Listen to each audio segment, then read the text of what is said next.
Okay, so we have the derivatives of transcendental functions. So from trigonometric, lilipat tayo kay inverse trigonometric functions. Okay, so kagaya sa trigonometric, meron din tayo dito ayon na formulas. First, we have the derivative of arc sine u na equal kay 1 over square root of 1 minus u squared times derivative of u. So again, this is read as arc sine. So, yung ibang symbol na ginagamit dyan, so ito ay sinusulat as arc sine, ARC. Arc sine u. Yan ang common na isang paggamit ng inverse trigonometric. Ibang pagsusulat. So this sine raised to negative 1 is also used. Pero hindi ibig sabihin yan ay reciprocal. So yan ay nag-represent ng inverse function ng sine natin. Okay. Tuloy natin. Number 2, we have the derivative of arc cosine of u. This is arc cosine of u when differentiated. So negative 1 all over square root of 1 minus u squared times du over dx. Next is the derivative of arc tangent of u. So equal yan sa 1 all over 1 plus u squared times du over dx. Next is arc cotangent of u. So equal sa negative 1 all over 1 plus u squared times du over dx. Sunod, we have arc secant of u. So equal yan sa 1 over u square root of u squared minus 1 du over dx. And last is the derivative of arc cosecant of u, which is equal to negative 1 over square root over u times square root of u squared minus 1 du over dx. Papasanin natin yung derivative ni arc sine saka ni arc cosine ay magkamuka. So nag-negative 1 lang si arc cosine. Then si arc tangent saka si arc cotangent parehas din ng derivative. Negative 1 lang si arc cotangent. Also,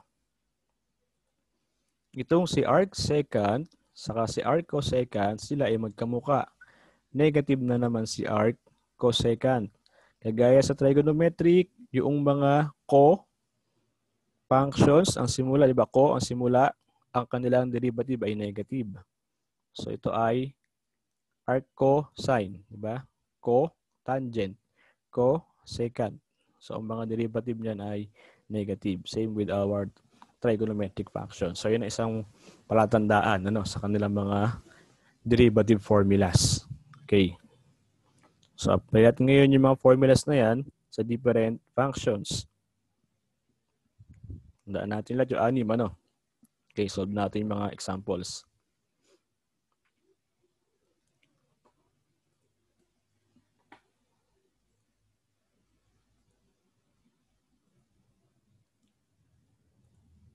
So for number 1, we have y equals arc cosine of 4x and we're going to find dy over dx. So derivative of y with respect to x. Okay. So dito, meron tayong y equals arc cosine. From our formula, dapat yun ay arc cosine u. Okay, ito yung arc cosine u. Kaya ang u mo dyan ay yung 4x. Okay. Now, so our dy over dx, the derivative of arc cosine of u is equal to, di ba parang formula, negative 1 over square root of 1 minus u squared. So ang u natin ay 4x, kaya 4x quantity squared times derivative pa tayo ng u. So ang u natin ay 4x. So yun siya. Again write ko na sa gilid. So ang derivative ni arc cosine u is equal to negative 1 over square root of 1 minus u squared times derivative of u. with respect to x. Okay. Check natin ha. This is negative 1 over square root of 1 minus u squared. Ang u natin ay 4x. Okay, so yun. Times du. So derivative ng 4x. So yun, ating formula. Then, our dy over dx is now equal. Is ko lang. So dy over dx is now equal to negative 1. Na-write natin yan. Over square root of 1 minus, apply natin laws of exponents. 4 squared is 16. X squared, so meron tayong x squared. Times, ang derivative naman ni 4x ay 4, so times 4. And simplify natin, our dy over dx is now equal to negative 1 times 4. Taas ang punta niyan kasi ito ay 4 over 1. So 4 sa taas. Kaya 4 times negative 1 is negative 4 over square root of 1 minus 16x squared. Ito ngayon yung ating dy over dx. The derivative of y with respect to x. So, ayan siya. Nabasa alam ng formula. Papalitan mo lang to u. Derivative ng u. Simplify. Then we can get the derivative of the function. Okay.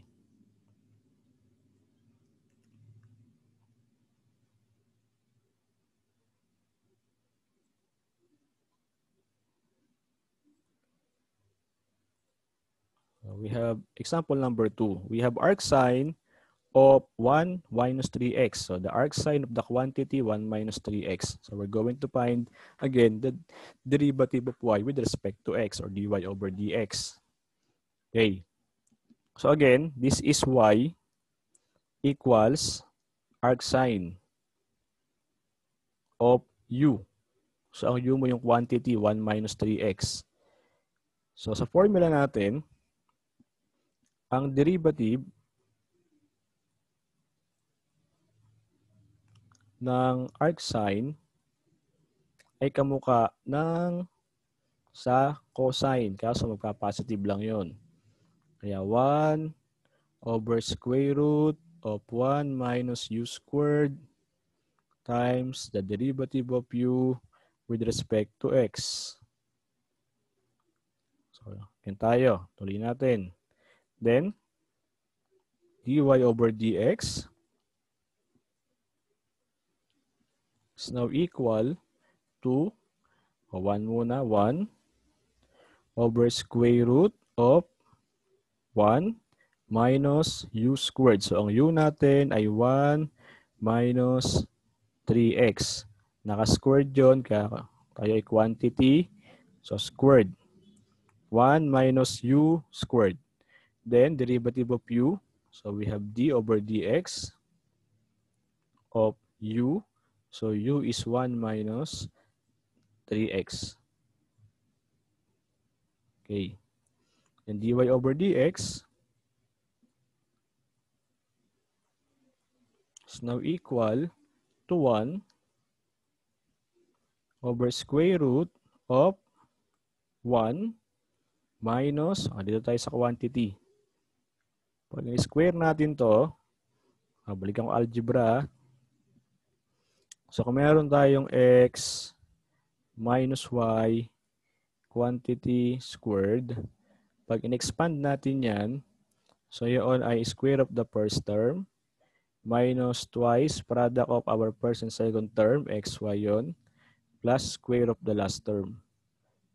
So square ng first term, square ng last term, tapos multiply mo silang dalawa, xy twice, minus 2. Okay. So, dun tayo sa ating problem. So, square ng 1 ay 1 minus 1 times 3x is 3x. Multiply mo ng 2, magiging 6x. Plus, square of 3 is 9. Square of x is x squared. Okay. Then, ang derivative naman itong 1 minus 3x ay, derivative ng 1 ay 0. Ang derivative ng 3x ay 3. So, we have 0 minus 3. Then, dy over dx is now equal to 1 over square root of 1. Now, removing our parenthesis sa loob ng radical, so magiging negative 1 yung isa, kaya minus 1. Magiging positive si 6x. Plus 6x.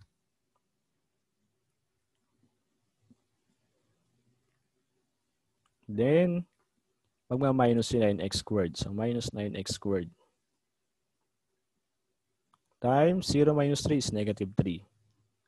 So, yun. Next. Isin pa natin. So, sa loob ng radical, 1 minus 1. So, 0 na yan. Tanggalin natin. Then, our dy over dx is now equal. So, equal to 1 times negative 3 is negative 3. So, we have negative 3 over square root of, may iwan na lang is 6x minus 9x squared. So, this is our dy over dx. Again, dito sa part na to, ito, kung in-expand dyan, apply mo lang ito, no? Ang x mo dun is 1. Ang pinaka-y mo ay 3x. Kaya 1 squared yun. Minus 2 o times 1 times 3x plus 3x squared. Quantity squared. O, ito ay 1. Ano? Kaya meron tayong 1 dito. 2 times 3x, so meron tayong 6x. 3 squared, 9x squared. Meron tayong 9x squared. So, yun. Gamit tayo ng square of binomial sa algebra. Okay. So, yan yung examples 1 and 2. So, andyan pa rin. Mabalik pa rin tayo sa application ng algebra.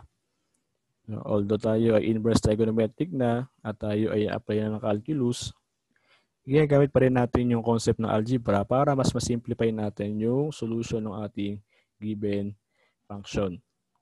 Okay. So, let's have example number 3.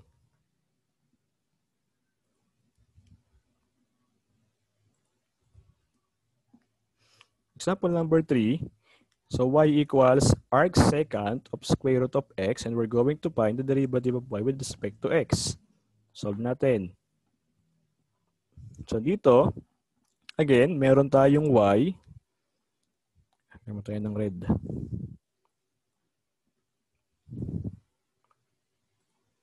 Okay, so y is equal to arc secant of u. So, ang u mo ay yung square root of x. Okay, if we have arc secant of u, so ang derivative, formula tayo tayo ng kulay blue ulit. So, ang derivative ng arc secant of u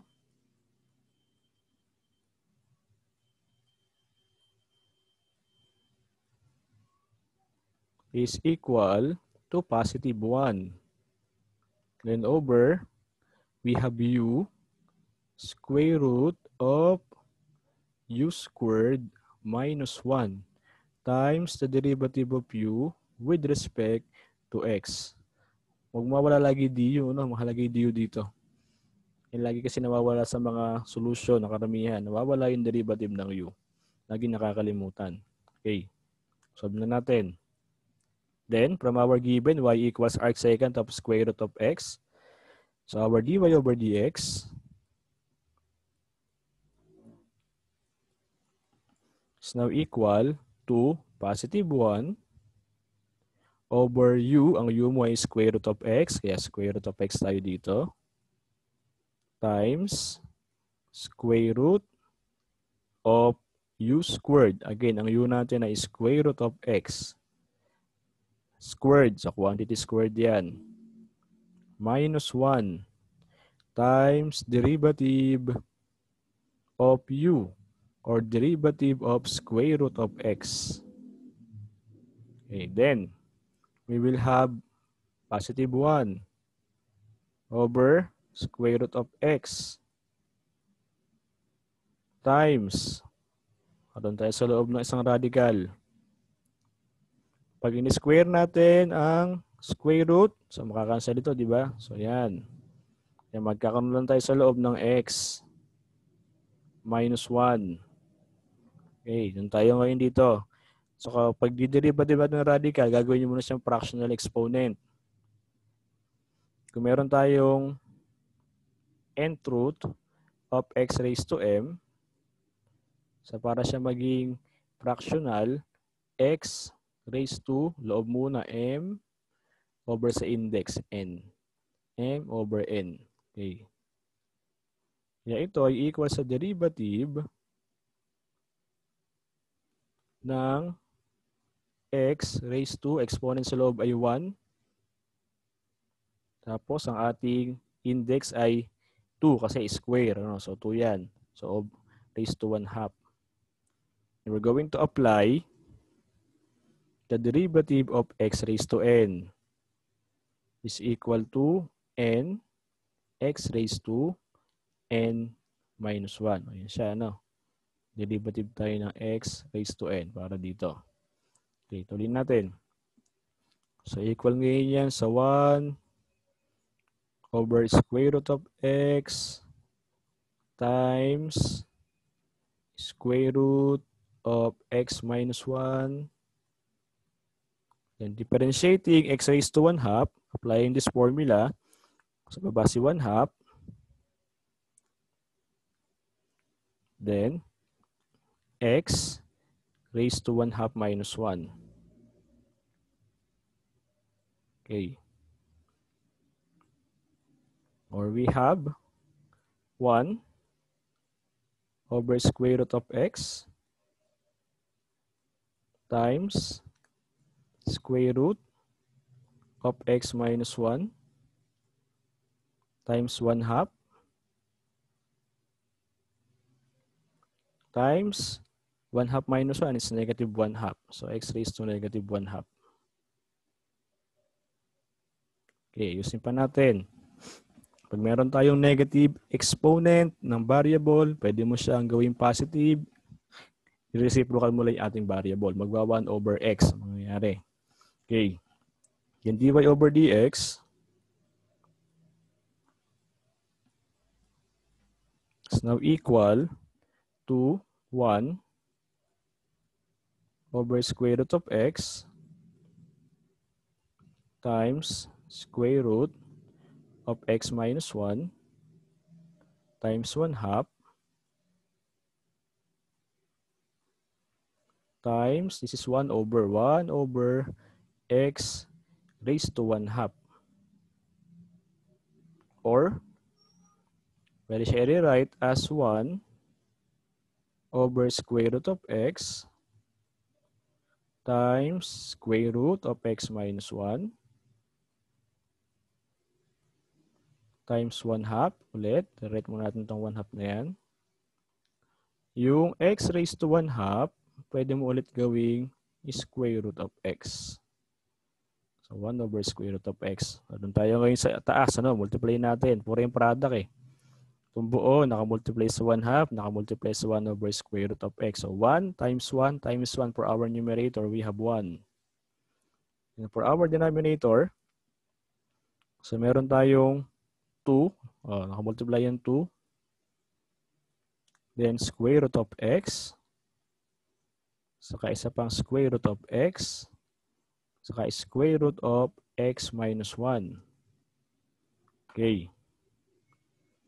Ngayon ito, since parehas lang x lang sa loob, pwede mo yung i-simplify.